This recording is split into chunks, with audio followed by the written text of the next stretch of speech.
하나님의 말씀은 창세기 4장 25절입니다. 창세기 4장 25절 말씀입니다.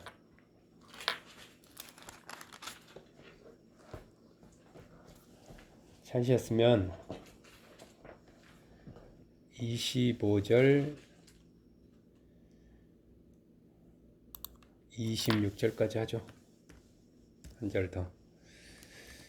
25절 26절 합독합니다.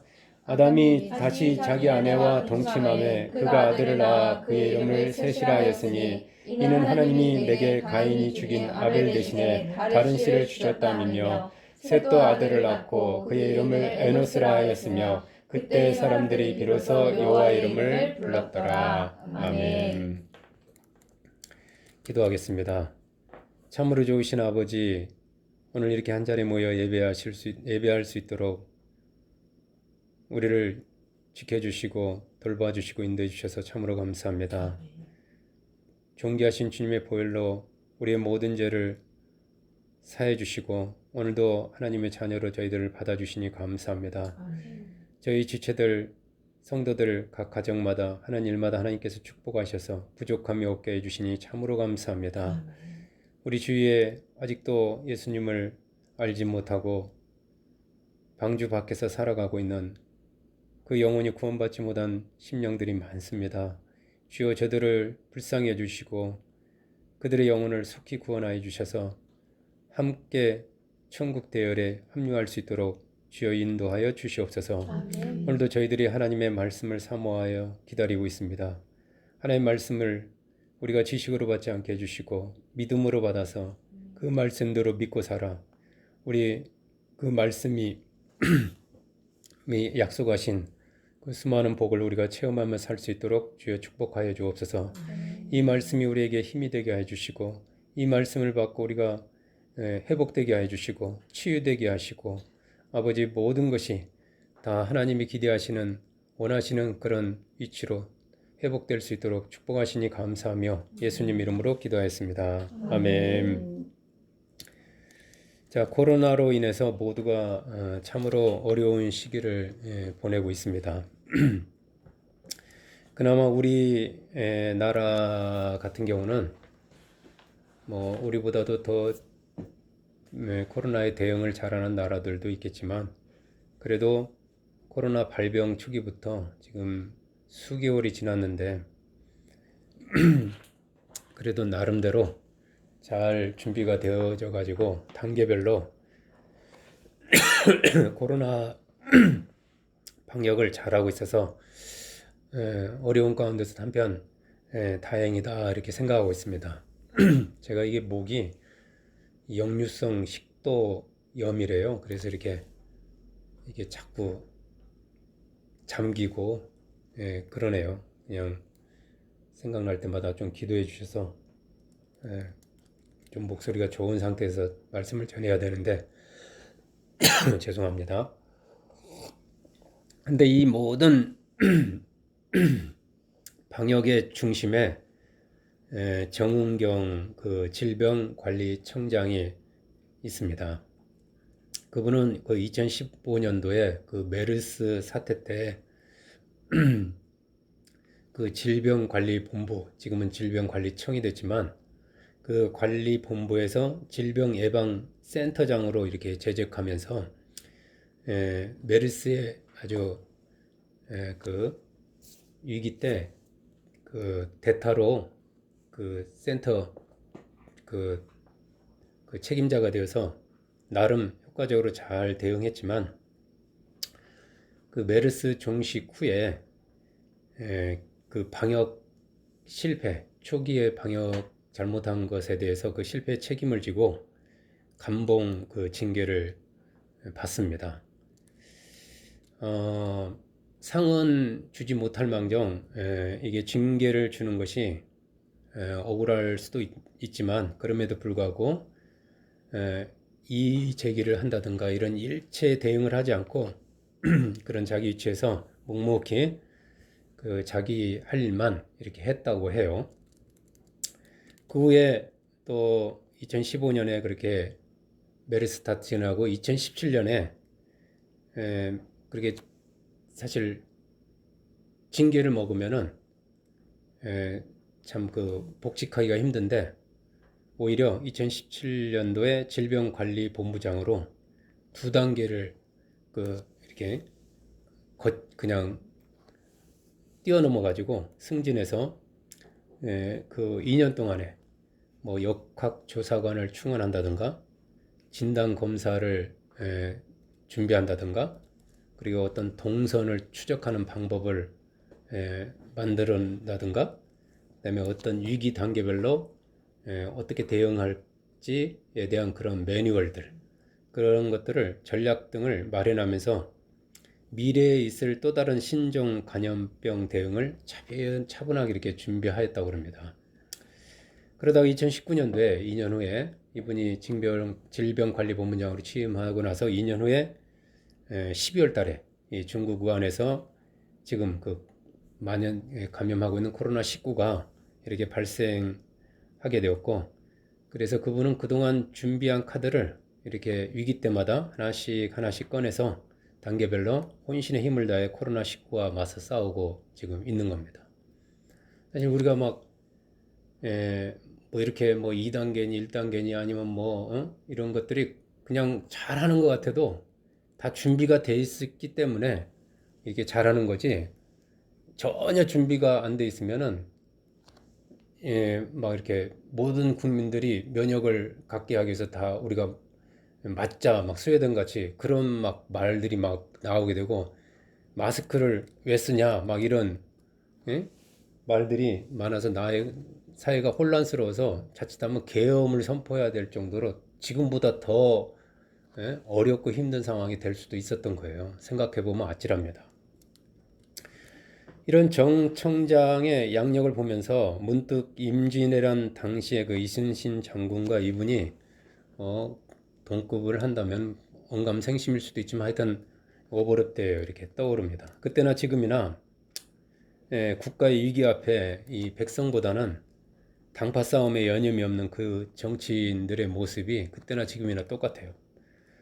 그런 사람들과 달리 일본의 침략을 예상해서 수군과 배를 준비하였다가 마침내 일본이 쳐들어오자 그동안 준비한 그 수군으로 일본의 수군과 맞서서 싸웠다면 승전보를 울림으로써 나라를 대위기로부터 구해놓은 것과 비슷하다는 그런 생각을 해봅니다. 이렇게 자기 자리에서 묵묵히 어떤 뭐 정치에 휘둘리지 않고 그냥 본연의 자기의 신분에서 그런 책임을 다하는 사람들이 있기에 나라가 이렇게 4,000년 역사 가운데 이렇게 잘 위기 때마다 잘 그걸 극복하고 이렇게 왔던 것 같아요. 오늘 말씀의 제목은 위기에 대비하시는 하나님입니다. 좀 더 구체적으로 얘기하면 위기에 대비하시는 하나님의 방법이라고도 할 수 있어요. 위기에 대비하시는 하나님. 그리고 그 오늘과 다음 주에 걸쳐서 두 번에 걸쳐서 얘기할 수 있을지도 모르겠는데 하여튼 위기에 대비하시는 하나님입니다. 사람은 눈이 어두운 양과 같아서 이 한치 앞을 바라보지 못하지만 하나님은 미래의 위기에 대비하시는데 특별히 사람을 준비하여 대비하십니다. 지금 뭐 어떤 이 사태를 이건 하나님의 징벌이다, 하나님의 벌이다 이렇게 말씀하시는 분들 있지만 저는 그렇게 생각하지 않아요.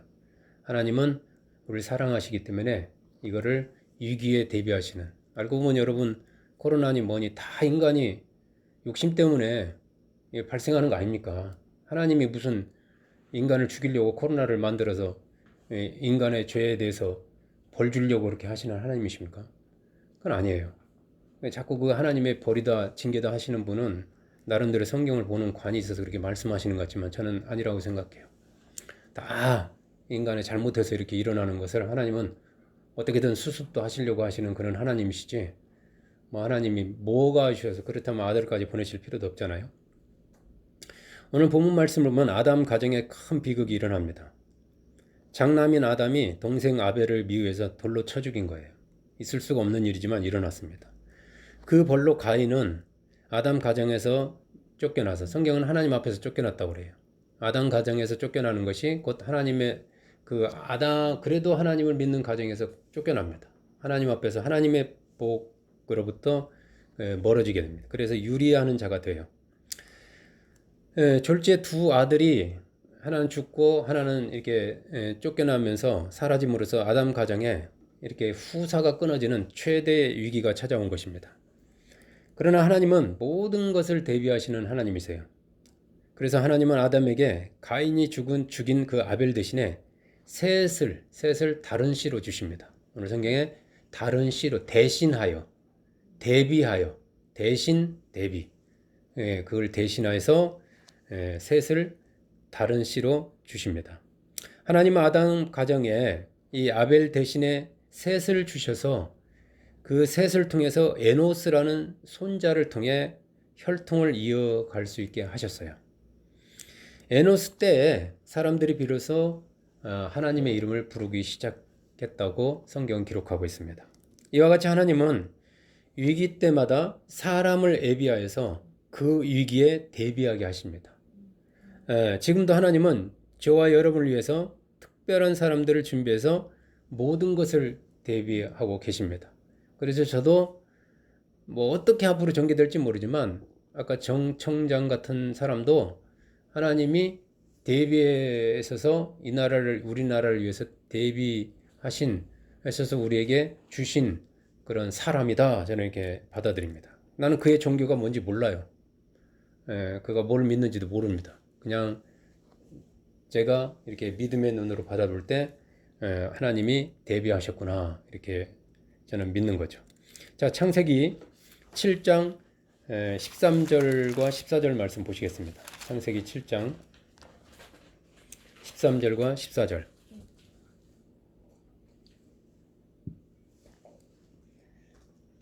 합독할까요? 하나님이 7장이 아닙니다. 미안해요. 6장입니다. 6장. 죄송해요. 헷갈렸네. 합독할까요? 하나님이 노아에게 이르시되 모든 혈육 있는 자의 포악함이 땅에 가득함으로 그 끝날에 내 앞에 이르렀으니 내가 그들을 땅과 함께 멸하리라. 너는 고페르 나무로 너를 위하여 방주를 만들되 그 안에 칸들을 막고 역청을 그 안팎에 칠하라. 아멘. 자, 노아 때에 이르러 사람의 죄악이 세상에 가득함으로 인해서 땅이 홍수로 멸망하게 되었습니다. 하나님의 영은 사람들을 떠났어요. 내가 영원히 이제 사람들과 함께 하지 않겠다. 하나님 그러십니다. 하나님의 영이 소망이고 희망인데 하나님의 영이 떠나면 소망이 없어요. 인류는 더 악해집니다. 더 눈이 어두워져요. 더 방향을 잃어버립니다. 영적으로 어두워진 사람들은 세상이 곧 망하게 되었음에도 불구하고 시집가고 장가가는 일에 정신이 팔려가지고 앞으로 무엇이 기다리고 있는지 전혀 정신을 차리지 못하고 있었습니다. 이 세상의 멸망을 목전에 두고 하나님은 당대의 완전한 의인으로 알려진 노아에게 나타나서 그 노아를 콜합니다. 부릅니다. 그리고 그에게 방주를 만들라고 하십니다. 그런데 그 방주는 노아 자신을 위하여 만드는 것이라고 하셨어요. 너를 위하여 방주를 지어라. 이렇게. 노아와 그 가족을 제외한 다른 사람들은 방주에 들어가지 않을 것을 미리 아신 것 같아요. 하나님은 노아를 통해서 노아가 계속 방주에 같이 살자 하지만 그들은 거부합니다. 하나님은 하나님과 동행하며 말씀대로 사는 이 노아로 하여금 거기 보면 노아는 당대 의인이라면서 하나님과 동행하셨다. 하나님 앞에서 살아간 노아로 하여금 말씀되는 그 노아로 하여금 방주를 짓게 하심으로 세상의 멸망에 대비하십니다. 거기는 사람이 들어가야 되지만 사람 대신에 짐승이 들어가잖아요. 지금도 하나님은 좌우로 치우치지 아니하고 오로지 하나님의 말씀만 집중하며 사는 사람을 통해서 말씀의 방주를 짓게 하심으로써 미래를 대비하십니다. 말씀의 방주라고 저는 생각해요. 그게 오늘날 말씀으로 뭔가를 만들죠. 말씀으로 자기를 연단하고 부족한 거를 메꾸고 또 여기도 하면서 그 말씀으로 뭔가를 만들고 있는 만들게 하시죠. 결국 그 방주가 세상의 멸망과 같은 대위기에서도 우리 자신과 우리 가정을 구원하는 방주가 될 거예요. 결국은 그 방주 때문에, 그 내가 차곡차곡 준비한 그 말씀 때문에 나와 우리 가족이 그것이 식량이 되어서 방주에서 살게 된다 이거예요. 아멘. 우리 앞에 큰 위기가 다가올수록 우리가 눈에 보이는 환경이나 이 문제보다도 하나님과 그분의 말씀에 더욱 집중할 때 사람을 준비하여 모든 것을 대비하시는 하나님의 구원의 손길을 체험할 수 있을 거예요. 네. 자, 창세기 22장 14절 말씀 보시겠습니다. 22장 14절. 22장 14절. 합독하겠습니다. 아브라함이 그 땅 이름을 여호와 이레라 하셨으므로 오늘날까지 사람들이 이기를 여호와의 산에서 준비되리라 하더라. 아멘. 자, 하나님께서 아브라함에게 복을 주어서 노년의 아들 이삭을 선물로 주십니다.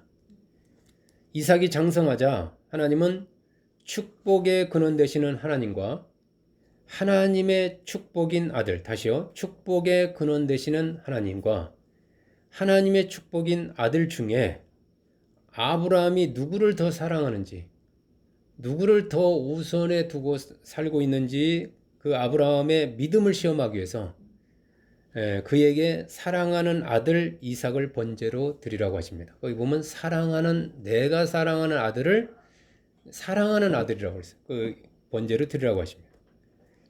믿음의 조상으로서 그 인정받는 데 있어서 최고난이도의 마지막 관문입니다.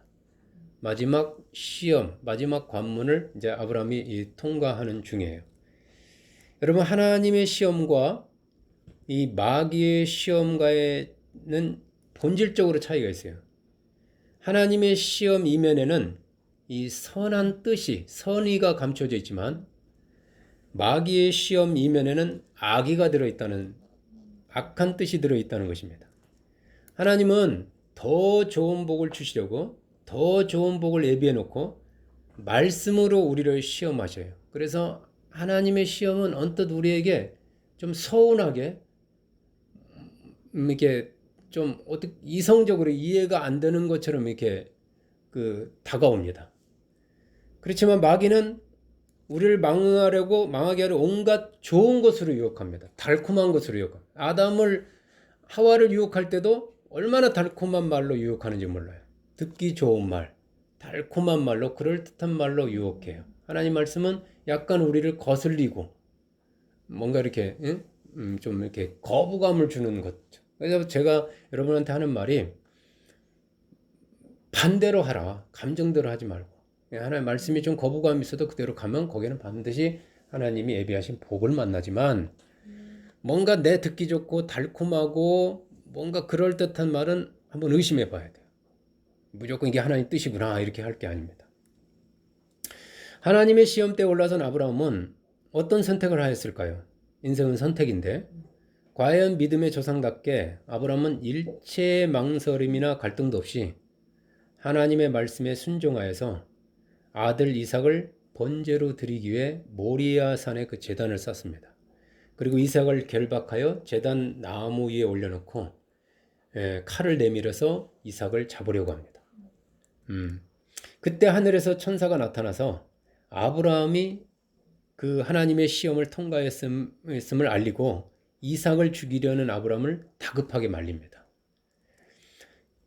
주위를 살펴본 아브라함은 이 큰 뿌리 숫풀에 걸려서 옴짝달싹 못하고 있는 그 숫양 한 마리를 발견해요. 그래서 그 아들 대신에 그 숫장을 잡아서 아들 대신에 번제로 하나님께 감사의 제사를 드립니다. 그리고 나서 그 땅 이름을 그 모리아산에 그 제단을 쌓아놓은 그 땅 이름을 여호와 이레라 라고 명명하는데 그 뜻이 바로 여호와께서 준비하심입니다. 하나님은 대비하신 하나님, 준비하신 하나님. 하나님은 다 준비해 놓고 아브라함을 그쪽으로 복 가운데로 인도하고 계셨던 거예요. 아브라함의 순종을 통해서 하나님이 우리에게 보여주고자 하시는 것이 무엇일까요? 하나님은 우리를 위해서 반드시 모든 것을 준비하시는 분이시라는 거예요. 언뜻 우리를 벼랑 끝으로 몰아가시는 것 같지만 우리를 향한 하나님의 뜻은 언제나 선합니다. 따라서 우리는 어떤 환경, 어떤 상황에서도 아브라함처럼 끝까지 그분을 신뢰하고 그 말씀을 따라 살아야 한다는 거예요. 아멘. 저는 인격적인 하나님을 이렇게 만나기 때문에 뭐 그냥 도깨비 방망이처럼 하나님 막 왔다 하는 게 아니라 이렇게 모든 걸 대비하시고 준비하시고, 그래서 어떤 우리를 축복을 할 때도 하나님이 지금 우리를 위해서 준비하고 계시는 중이구나 하지, 왜 하나님 안 주세요 이렇게 하지는 않습니다. 네, 하나님이 인격이시기 때문에 나를 준비시키든 하나님이 준비하고 있든, 내가 아직 그거를 받을 준비가 안 돼 있든, 하나님은 준비가 돼 있지만 내가 아직 그걸 받을 준비가 안 돼 있다든가, 아니면은 나는 하나님이 지금 나를 위해서 그 일을 준비하고 계시다 이렇게. 하나님을 인격적으로 믿는 여러분, 그 신앙이 참 저는 좋은 신앙이라고 생각해요. 아멘. 자, 창세기 45장 7절로 8절 말씀 보시겠습니다. 창세기 45장 7절 8절.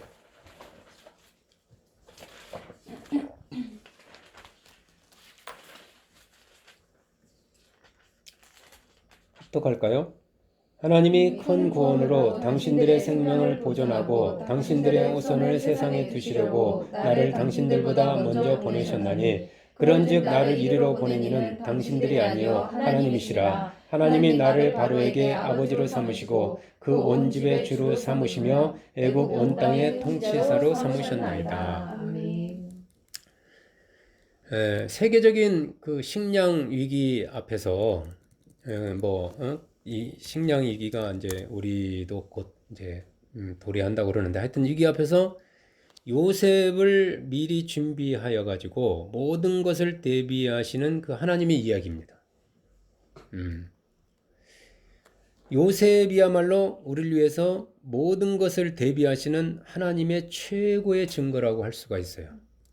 요셉의 형들은 그 풍년 7년 동안 뭐 하나 준비가 안 돼 있었죠. 그냥 흥청망청 다 보냈잖아요. 그래서 이제 2년 동안의 흉년이 7년 흉년 중에 2년이 지나가니까 그동안 쌓아놨던 먹을 양식이 다 떨어지게 됩니다. 어쩔 수 없이 양식을 구하러 애굽에 내려오게 됩니다.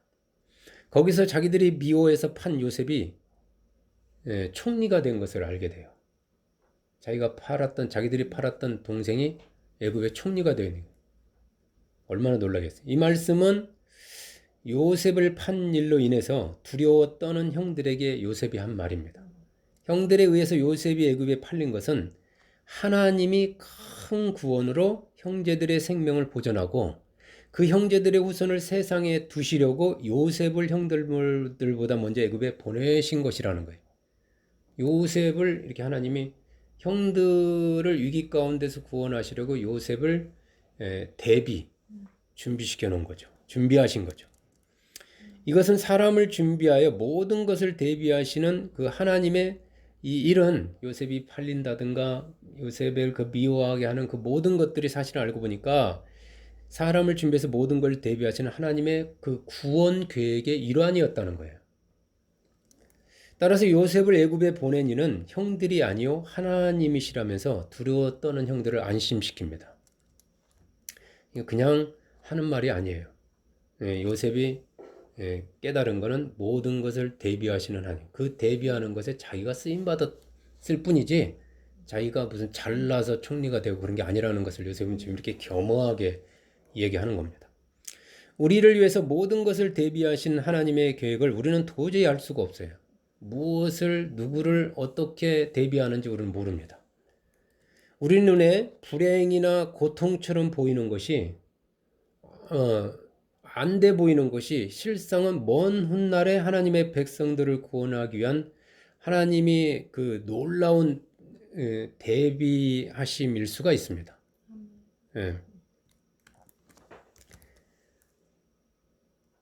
따라서 하나님을 믿는 우리는 어떠한 경우에도 실망할 필요가 없어요. 저는 자화자찬인지 모르지만 우리 사모님이 하나님이 얼마나 사랑을 받는지 모르지만 어렸을 때 핍박을 받으면서 신앙생활을 잘 해가지고 저는 하나님이 저를 사랑해서 우리 사모를 저에게 붙여준 줄 알았더니 사람이 사모가 뇌출혈로 쓰러지고 나서 나를 하나님이 사모 이때쯤에 쓰러질 줄 알고 대비했구나. 왜냐하면 나같이 착한 사람이 아니면 사모를 이렇게 돌볼 수가 없으니까. 그리고 사모님이 처음 하나님 앞에 잘 보였던 것 같아요. 그 핍박받는 가운데서도 저는 제가 보물이라는 거 알고 있었거든요. 제가 나는 이단에 있으면서 저를 빼놓으신 하나님을 보면서 하나님의 사랑을 느꼈기 때문에, 그리고 저를 많이 연단시켰거든요. 어디다 쓰시려고 이렇게 할까 하니까 보니까 제가 다단계에 빠져가지고 막 안 좋은 일까지도 지금 돌이켜 생각하면 다 하나님이 대비하시면서 이렇게 제주도까지 오게 하셨고, 앞으로도 저는 걱정하지 않아요. 여러분도 걱정하지 마시기 바랍니다. 아멘. 예. 그래서 여러분의 남편을 위해서 대비하신 하나님으로 믿으시기 바랍니다. 아멘. 이 남편은 한 분밖에 없어서 내가 아내들에게 말하는 거예요. 자, 에스더 4장 14절. 구약 페이지 753면에 있어요. 4장 14, 414. 에스더 4장 14절. 예, 느헤미야, 에스더, 욥기, 시편 이렇게 갑니다. 4장 14절. 자, 753면에 있어요. 753. 구약. 예, 에스더를 거의 찾아보질 않았죠? 14절. 합독할까요? 이때 내가 만일 잠잠하여 말이 없으면 유다인은 다른 데로 말미암아 노임과 구원을 얻으려니와 너와 내 아버지 집은 멸망하리라. 내가 왕후의 자리를 얻은 것이 이때를 위함이 아닌지 누가 알겠느냐 하니. 아멘.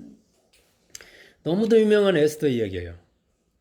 이 하만이라는 사람은 이 에돔 사람인데, 에돔과 야곱은 에돔 족속과 야곱 족속은 에서와 야곱처럼 원수지간이에요. 그래서 에돔의 후예했던 이 하만의 계략으로 야곱 후손이었던 이 이스라엘 민족이 소멸되는 대위기 앞에서 이 모르드게가 바벨론 왕, 그 당시 바벨론 왕이 아하수에로였거든요. 아하수에로의 왕으로 있는 사촌 여동생인 에스더에게 사람을 보내서 한 말입니다. 예, 모르드게와 에스더는 사촌간이에요. 보통 보면 삼촌과 조카로 하는데 아닙니다. 사촌간이에요. 내가 왕후의 자리에 지금 앉아 있는 것이 이때를 위함이 아니냐. 하나님은 이스라엘 민족을 위해서 미리 믿음의 사람 모르드게와 에스더를 준비시켜 놓으셨던 거예요. 자, 에스더 4장 16절 말씀 보시겠습니다. 16절. 당신은 가서 수산에 있는 유다인을 다 모으고 나를 위하여 금식하되 밤낮 3일을 먹지도 말고 마시지도 마소서. 나도 나의 신녀와 더불어 이렇게 금식한 후에 규례를 어기고 왕에게 나아가리니 죽으면 죽으리이다 하니라. 아멘. 이때를 위함이 아니냐는 그 모르드게의 말에 대해서 죽으면 죽으리라로 화답한 에스더의 반응입니다. 사랑하는 여러분, 하나님은 저와 여러분을 위해서 특별한 사람을 준비해 놓고 모든 것을 대비하고 계십니다. 그런데 이 하나님이 준비하시는 특별한 사람들은 알고 보면요, 우리와 별반 다를 바 없는 보통 사람들입니다. 여러분 잘 아는 엘리야도 우리와 성정이 같은 사람이라고 그랬잖아요. 네, 특별한 사람들이 아닙니다. 다 욕심도 있고 또 성질도 있고 약하고 연약하고 또 두려움 가운데 떨고 그런 사람들이에요. 사실은 보통 사람들입니다. 사람을 준비하여 크고 작은 위기를 대비하시는 이 하나님의 대비하심의 대상이 바로 저와 여러분일 수도 있습니다. 저는 앞부분에는 다른 사람을 하나님 준비하시는 것을 이렇게 제가 말씀을 드렸지만 에스더를 통해서는 저와 여러분일 수도 있다는 거예요. 따라서 우리는 지금 있는 자리에서 맡기신 일에 최선을 다하되, 어떤 분들이 저한테 그래요. 하나님, 목사님, 제가 승진하는 것이 하나님 뜻일까요? 아닐까요? 승진하세요. 기회가 오면. 제가 돈을 버는 게 하나님 뜻일까요? 돈을 버세요. 할 수만 있다면 부정한 방법 말고요. 반드시 하나님이 당신한테 그걸 맡길 때는, 그 자리에 가게 했을 때는 그렇게 농땡이 피우지 마세요. 성실하세요. 상관에게, 주인에게 잘 보여서 반드시 탑이 되세요. 목사님, 제가 공부해서 장학금을 타는 게 하나님 뜻일까요? 아니면 제가 1등을 하는 게 하나님? 1등 하세요. 탁월하세요. 할 수만 있다면. 그렇게 게으르고 그렇게 무능하고 그런 것들을 자신을 합리화하지 마세요. 자꾸 뛰어나세요. 뛰어난 것이 세계 모든 민족에 뛰어난 것이 하나님 뜻입니다. 그런데 그 뛰어나게 하시고자 하나님의 계획이 있다는 걸 잊지 마세요. 목적이 있다는 걸. 반드시 여러분을 쓰시려고 하나님께서 축복해 주시는 겁니다. 이렇게 제가 말씀드려요. 그래서 지금 자기의 있는 자리에서 그것이 무엇인 일이든 작은 일이든 무슨 일이든 맡기신 하나님이 나에게 이거 맡겼다. 맡겨주셨다 하면서 그 일에 최선을 다하셔야 됩니다. 예? 가정주부로서 자녀들을 하나님 여러분이 맡겼으면 자녀를 키우는 일에 최선을 다하셔야 돼요. 예. 한 명의 위대한 아들을 키워내는 것이 얼마나 위대한 일인지 아십니까? 신앙의 사람으로? 결코 작은 일이 아니에요, 그게. 최선을 다하되 우리가 세상적으로 아무리 잘되고 성공했다 해도 그 성공의 마음을 뺏기지 마세요. 그 일자리의 마음을 뺏기지 마시라는 거예요. 그것이 하나님의 선하신 뜻을 위해서 저와 여러분을 위기 상황에 쓰시고자 하는 하나님의 계획이심을 잊지 마시기 바랍니다. 그래서 하나님의 콜이 있을 때, 여러분을 향한 하나님의 콜이 반드시 있어요. 콜이 있을 때 언제든지 에스더처럼 망설이지 않고 담대하게 아멘하며 믿음으로 화답하시는 여러분이 되시기를 축복합니다. 아멘. 자, 누가복음 1장 38절 말씀 보시겠습니다. 누가복음 1장 38절.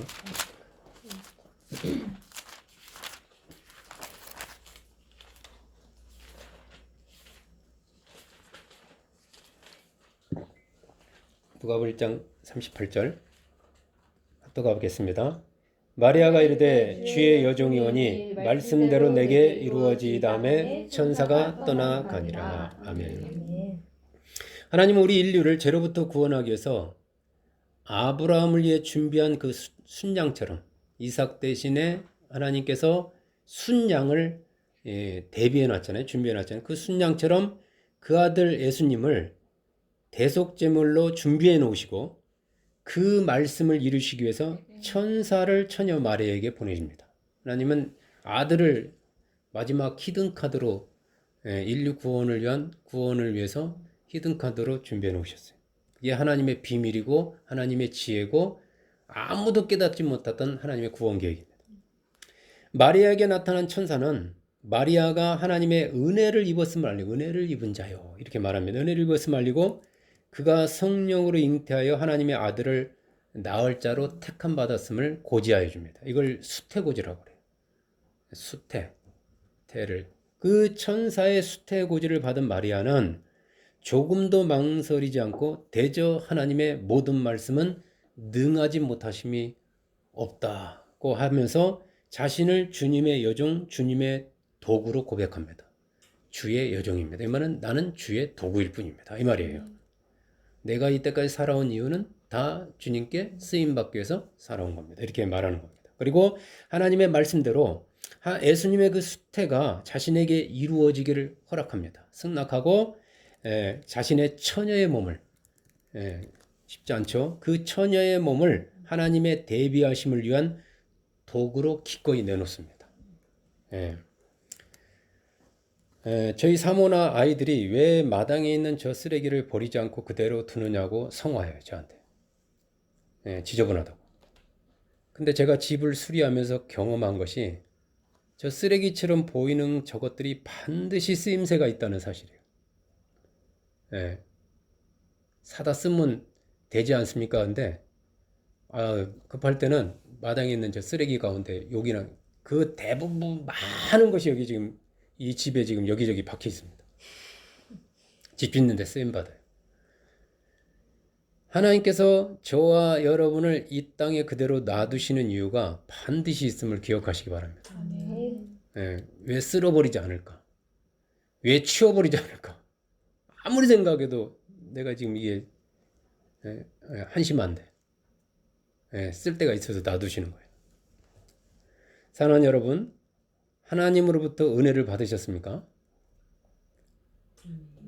아멘. 은혜 받았다는 말은 보통 복 받았다 이렇게 이해를 해요. 저 은혜 받았습니다 이 말. 근데요, 오늘 말씀 은혜 받은 것에 따르게 말합니다.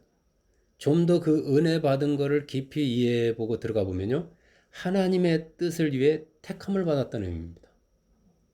옛날 궁녀들 중에 그 왕의 성은을 입었다고 그래요. 그 중에서 왕의 택함을 받은 궁녀를 가리켜서 성은을 입었다 그래가지고 용종을 대하는 사람으로 네가 성을 하면서 그러면서 빈이 됩니다. 그러다가 비가 되고 그러다가 저기 에스더처럼 후궁이 되었다가 왕비가 되기도 해요. 그때 그 사람들을 은혜 받았다라고 부러워합니다. 왕 같은 사람한테 평생을 궁녀로 궁궐에서 살아야 되는데 이렇게 옛날에는 그랬어요.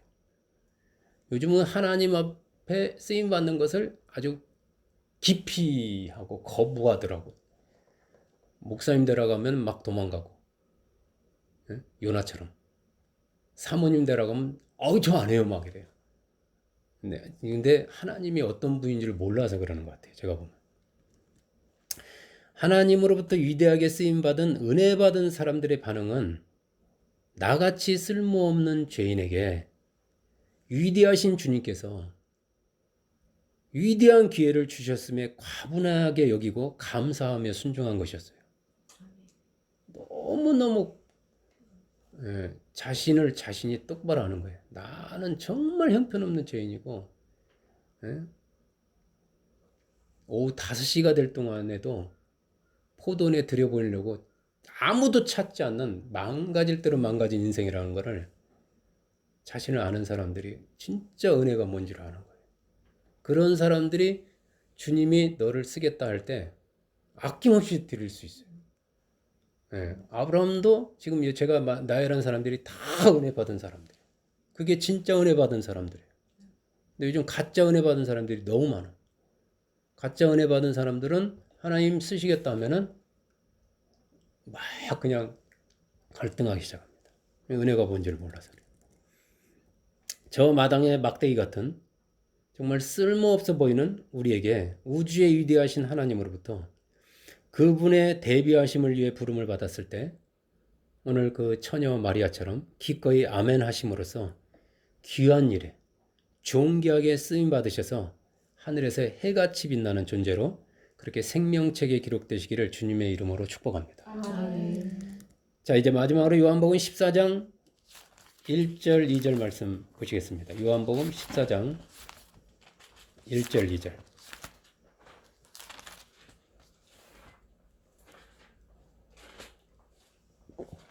14장 1절 2절 합독하겠습니다. 너희는 마음에 근심하지 말라. 하나님을 믿으니 또 나를 믿으라. 내 아버지 집에 거할 곳이 많도다. 그렇지 않으면 너희에게 일렀으리라. 내가 너희를 위하여 거처를 예비하러 가노니. 아멘. 하나님의 예비하심의 클라이맥스입니다.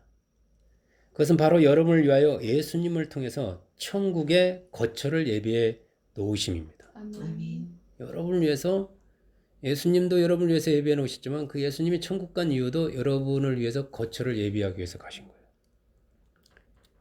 인류의 죄를 대속하여서 인류를 죄와 사망으로부터 구원하기 위해서 짐승 대신에, 아까 대신에라는 말을 제가 계속 얘기했잖아요. 아벨 대신에 셋, 그렇잖아요. 대신에, 그다음에 아브라함의 이삭 대신에 순양, 짐승의 그 대속 제물 대신에 예수님.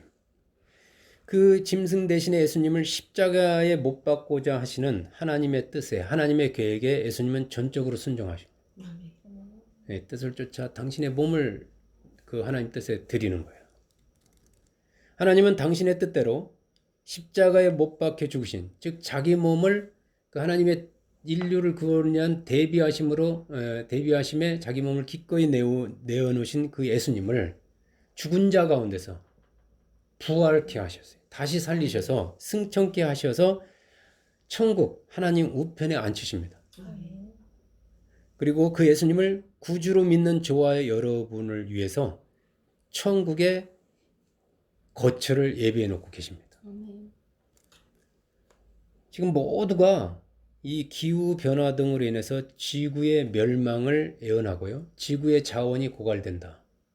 식량 자원이고 뭐 석유 자원이고 이렇게 하면서 더 이상 지구의 미래가 없음을 두려워합니다. 우리 자녀들이 살 환경, 그래서 지금 환경에 사람들이 호소하지만 쓰레기 페트병만 해도 앞으로 몇 년 안에 그 페트병을 어디다 치울 데가 없다고 그래요. 쌓아놓을 데가 없을 정도로 우주에다 버려야 되는 건지. 그렇게 지금 환경 문제가 심각합니다.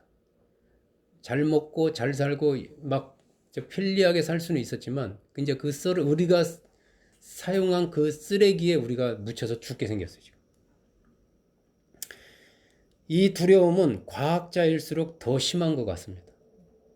예, 왜냐하면 그들은 정확하게 데이터로 알고 있으니까.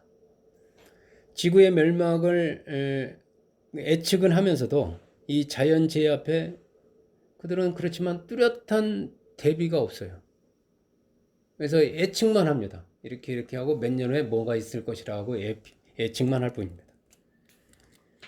그렇지만 우리 믿는 자들은 마음에 근심할 필요가 전혀 없습니다. 제가 무책임하게 막 되는 대로 우리도 막 그냥 막 살라는 말은 아닙니다. 우리 환경 정말 이 하나님이 주신 이 환경은 이 에덴 동산을 우리에게 하나님 주셨기 때문에 지구는 하나님의 에덴 동산이기 때문에 우리가 잘 관리해야 될 필요성이 우리가 있어요. 그리스도인이라면 더 그래야 합니다. 하나님이 우리를 위해서 주신 거잖아요. 예, 그렇지만 그것 때문에 또 지나치게 막 근심하며 할 필요는 없습니다. 우리 주님께서 우리를 위해서 사람을 준비해 놓아 대비하시고 계시고요. 뭐 여기저기 슈퍼 지구가 있다.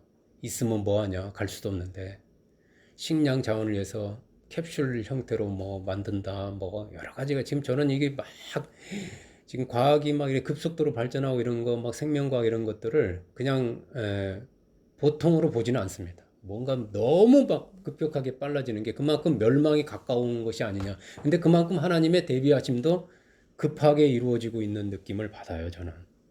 그래서 그런 것들을 준비해 놓고 대비하시고 계시고 또한 가장 결정적으로 천국에 저와 여러분을 위해서 거처를 예비해 놓고 계시기 때문에 여러분은 마음에 근심할 필요가 없다고 주님 말씀하시는 거예요. 아멘. 우리가 할 일은 하나님을 믿고 또한 예수님을 믿는 것입니다. 아멘. 사랑하는 여러분, 하나님은 모든 것을 대비하시는 분이에요. 예, 제가 구약을 중심으로 이렇게 몇 말씀을 찾아보았지만 사실 성경 전체는 하나님의 대비하심과 그 이루심에 관한 말씀이라고 해도 과언이 아닙니다. 예.